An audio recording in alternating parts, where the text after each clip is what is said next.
बात सच है कि हम लोग एक अच्छे दौर से नहीं गुजर रहे हैं। कोरोना वायरस से हमारा देश ही नहीं पूरी दुनिया प्रभावित है और सबसे ज्यादा प्रभावित है हमारे डेली वेज वर्कर्स, जो देश के अलग अलग कोने से आते हैं रोजगार के लिए, ताकि वो अपना और अपने परिवार का पेट पाल सके। गिव इंडिया, एक्शन एड और हेलो लाया है मैं भी कोविड वॉरियर, एक इनिशिएटिव जिसमें हम सब साथ आए और कोविड-19 से लड़े। So join the cause and support our daily wage workers. जय हिंद।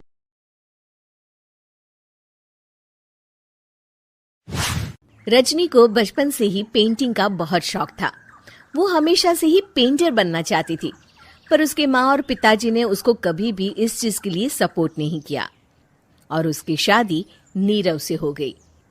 नीरव रजनी को बहुत प्यार करता था, पर रजनी हमेशा चुपचाप ही रहती। वो इस शादी से खुश नहीं थी।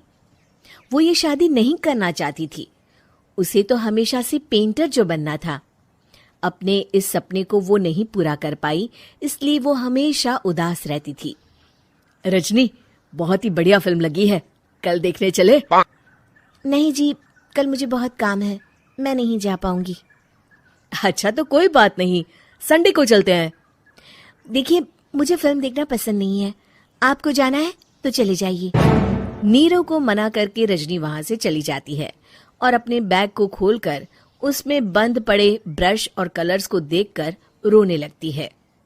रजनी, चलो ना कहीं बाहर खाने चलते हैं, कुछ तुम्हारी पसंद का। जी, मुझे नहीं जाना, मेरी तबीयत ठीक नहीं है। रजनी वहां से चली जाती है। नीरव को समझ नहीं आता कि रजनी उससे इतना दूर क्यों रहती है। वो जब भी उसके साथ वक्त बिताना चाहता है, रजनी कोई ना कोई बहाना बना देती है। एक दिन घर पर कोई नहीं था। रजनी घर का सारा काम जल्दी से खत्म कर लेती है। घर पर अकेले होने के कारण वो सोचती है कि वो आज पेंटिंग करेगी। वो अपने कमरे में जाकर पेंट ब्रशेस और कलर्स निकालकर जैसे ही कलर मिक्स कर रही होती है कि दरवाजे पर बेल बज जाती है। अब कौन आ गया इस वक्त? इतनी मुश्किल से तो मुझे पेंट करने का मौका मिला है। रजनी दरवाजा खोलती है तो उसकी सास अपनी सहेलियों के साथ खड़ी होती है और सब घर के अंदर आ जाते हैं। अरे बहू, सबको शरबत बनाकर पिला दे, बाहर तो बड़ी गर्मी है। उफ। जी। रजनी पेंट ना कर पाने से उदास हो जाती है। उसे गुस्सा भी आ रहा होता है कि उसने इस शादी के लिए हाँ क्यों कह दी। वो रसोई में जा रही होती है कि उसकी सास उसे रोकती है। बहू, सबके खाने का भी इंतजाम कर लेना, आज का लंच तो ये सब यहीं करेगी। हाँ। रजनी बिना कुछ कहे रसोई में चली जाती है। सबके लिए खाना बनाती है। सब खाना खाते हैं और रजनी घड़ी देखती है कि ये सब कब जाएंगे ताकि वो अपनी पेंटिंग कर सके। जब शाम होती है तब सब चले जाते हैं अपने घर।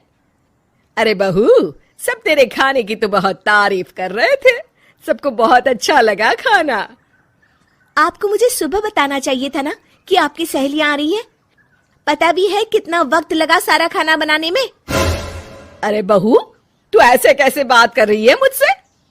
तो और कैसे बात करूं? मैं इस घर की कोई नौकरानी नहीं हूं कि इतना काम करूंगी। रजनी अपने कमरे में जाकर दरवाजा बंद कर लेती है। शाम को जब नीरव आता है तो उसकी माँ उसे पूरी घटना के बारे में बताती है। क्या रजनी ने आपसे इस तरह बात की माँ? हाँ, और पता नहीं उसे क्या हो गया है, शाम से बाहर भी नहीं आई है। मैंने तो कई बार आवाज दी, खाना भी नहीं खाया उसने। तू ही बात करके देख ले बेटा।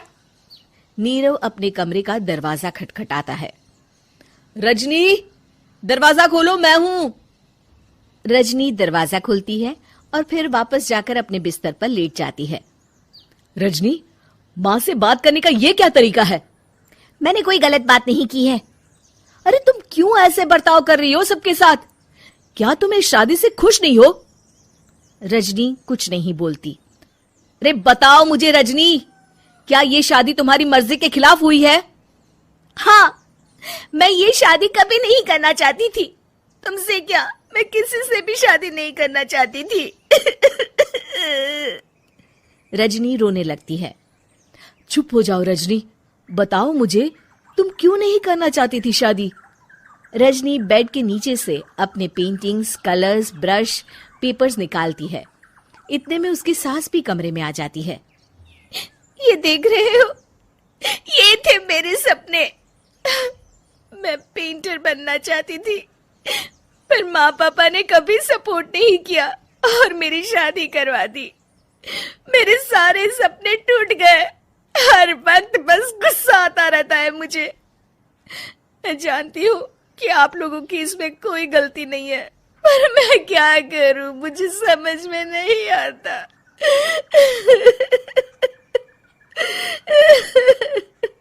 रजनी फूट फूट कर रोने लगती है।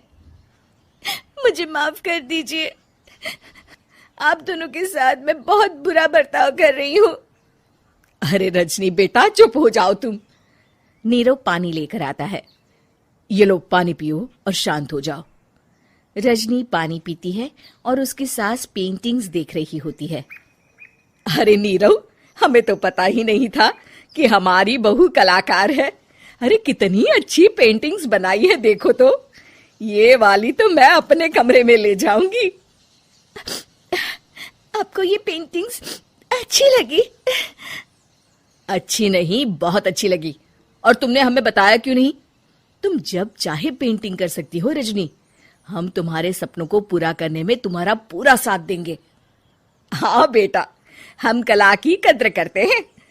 हम कलाकार तो नहीं, पर मुझे गर्व है कि मेरी बहू एक कलाकार है। रजनी, नीरव और सास तीनों हंस पड़ते हैं। उम्मीद है कि आपको हमारी ये कहानी पसंद आई होगी। कृपया हमारे चैनल को सब्सक्राइब करें और सभी अपडेट्स के लिए बेल आइकन जरूर क्लिक करें। और हाँ, वीडियो लाइक और शेयर करना मत भूलिएगा। Bye bye.